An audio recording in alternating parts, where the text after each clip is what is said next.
My word. Is this a Lollabarina floret? We must be near its nest.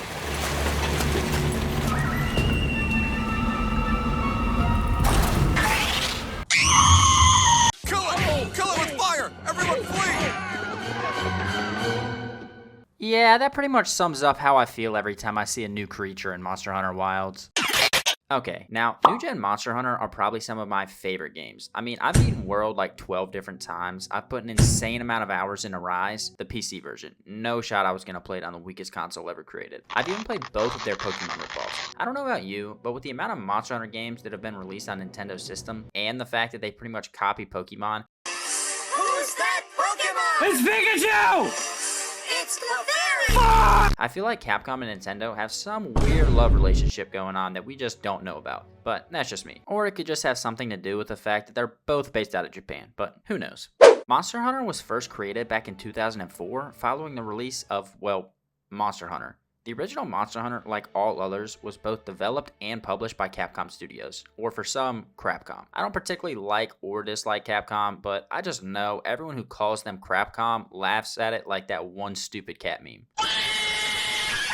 Yeah, that one. We all know Capcom. They're a massive company based out of Japan, responsible for a plethora of different franchises. Things like Resident Evil, Street Fighter, Mega Man, Devil May Cry, Dead Rising, and of course, Monster Hunter. Now, Monster Hunter Wilds is their latest title, and to be honest, it does not disappoint. Despite sitting at mixed reviews on Steam, it is still easily one of the best games I've played in a while. And before you turn to the comments and start going, "Oh my god, you're glazing so hard, it has its flaws." Yes, just like every other game, it's not perfect, but its flaws don't come from the actual gameplay per se, but we'll touch on that a little bit later. Monster Hunter Wilds is Capcom's most successful Monster Hunter game of all time. At its peak, it had just over 1.3 million players. It surpassed games like Dota 2, Elden Ring, and Cyberpunk. It currently sits at number 5 for the highest player count on Steam ever. And if I'm being honest, I'm not surprised, motherfuckers. if you've ever played a Monster Hunter game before, you already know the formula. Grab the most badass weapon they have, commit mass extinction through the genocide of different species, and rock out some new drip with their fur. Or give the drip to your furry little sidekick. God, palicos are just... Oh, beautiful. And no, that's not weird. Wilds didn't change this formula, and it is definitely for the best. This is the most fun I've ever had playing Monster Hunter. Most people already have a formulated opinion about Monster Hunter. You either like it or you don't. There's no in between. And honestly, that's fine. In the wise words of Shams Giorgiani. A game for everyone is a game for no one, and Monster Hunter Wilds follows that statement to a T. Their games have always been about picking the coolest weapon, single-handedly causing mass extinction, and the exploration of a new unexplored area, with each game slowly improving from the last. And like I said before, it does not disappoint. For starters, I think one of the best changes they've ever done is the virtually complete open world aspect that was introduced in Wilds. Unlike in World and Rise, where you had to enter a loading screen or interact with an area to enter it, Wilds is completely open world. From the moment your main base gets set up, you're able to just go out and, well, kill everything. You're gonna die. We're all gonna die. Rather than let the monsters naturally hunt each other in the circle of life, we can do it. This open world continues throughout the entire game as well, not just the first area. And of course, with a massive open world, you have to have some way to traverse it. Unlike games like GTA, you don't have supercars or planes or whatever the fuck this thing was meant to be.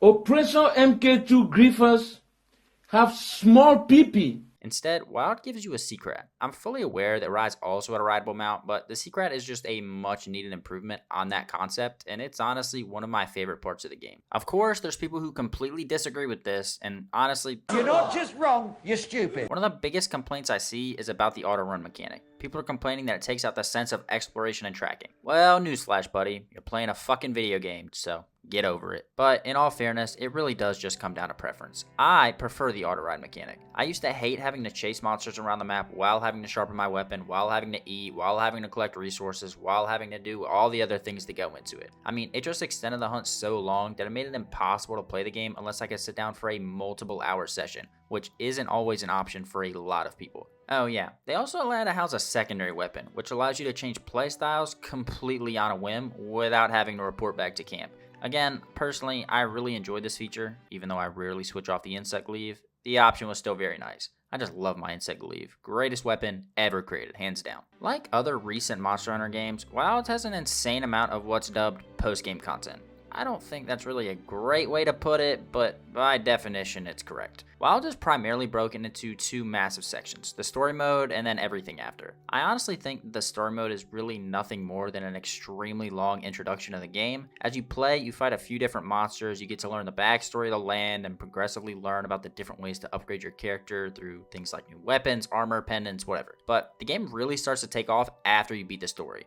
The monsters become way more challenging, the quests become way more rewarding, and the grind becomes so much more addicting. This is where the true depth of Wilds finally reveals itself. Your armor, strength, and weaknesses become so much more important, and you unlock the complete weapon tree, finally allowing you to dive into different builds. I mean, so far, I've been having a blast with it. Now, before the glazing allegations start appearing in my comment section,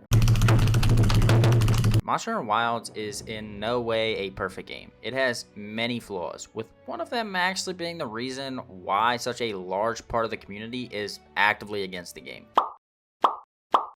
Performance optimization is something that Monster Hunter has realistically always struggled with. Actually, scratch that. It's something Capcom has always struggled with. One of the biggest recent examples being Dragon's Dogma 2, another highly anticipated Capcom game that had insane performance optimization issues, among some other issues, but I won't touch on that. From my experience playing Wilds, I can wholeheartedly say that I completely agree with the community on the performance issues. I don't have a supercomputer or anything fancy, so I expect issues to happen on some games, even though this game is the only issue I've ever had on my PC. I have to run Wilds on essentially the lowest settings the game has, just to keep from screen tearing or camera stutter when I move around. Again, I use the inset glaive, so if I have camera stutter, it makes it impossible for me to play the game. On top of the issue, rather than actually addressing the issue or coming up with a solution to the problem, Capcom dropped the biggest fuck you I've ever seen in my life. They dropped a message saying that the issue isn't their fault and we the players are probably responsible for the problem, stating things like, oh, update your drivers, run it as admin, or remove it from your antivirus software. Like, genuinely, what the fuck are you even on about? If this was an issue that only a few people had or a small section of people faced,